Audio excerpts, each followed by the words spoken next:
We're called the weaker sex. But when it comes to longevity and surviving illness and coping with trauma, you know which sex outlives the other.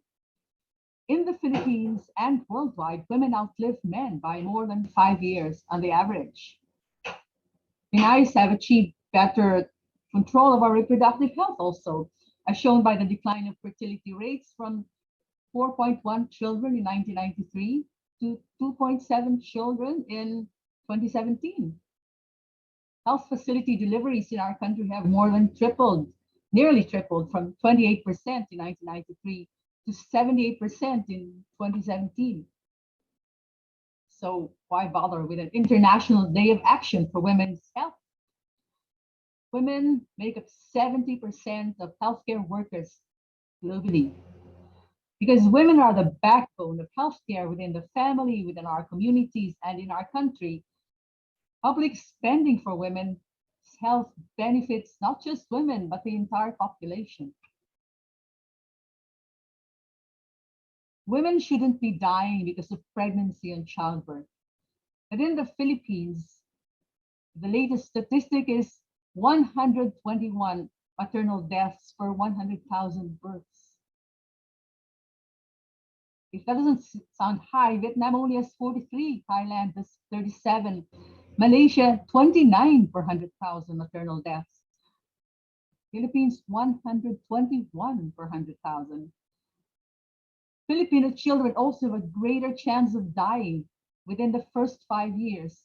Per 1,000 children under 5, the data shows 27.3 deaths per 100,000, per 1,000.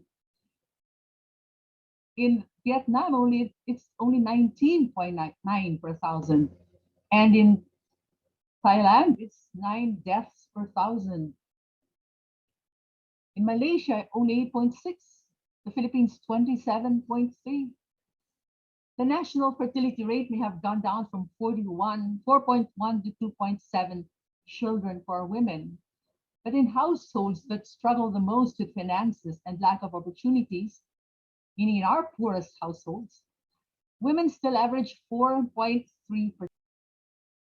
If the Philippines lagged behind our Asian neighbors before COVID-19 struck, imagine how it is now. The World Health Organization found significant disruptions in health services in 90% of low and middle income countries.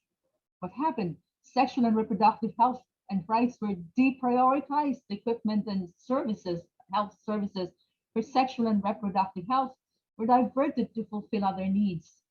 And providers were forced to suspend some sexual and reproductive health services that were not classified as essential. Sounds like what happened to us here.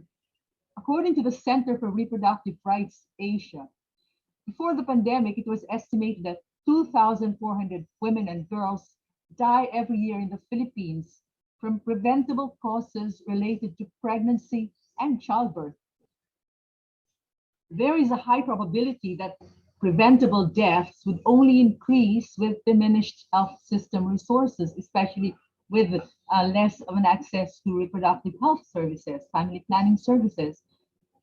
And also we have a problem with transportation facilities, with access to hospitals. In fact, there are cases where women have died because they were not admitted to hospitals. So the COVID response must take into account the specific needs of women's reproductive health and rights.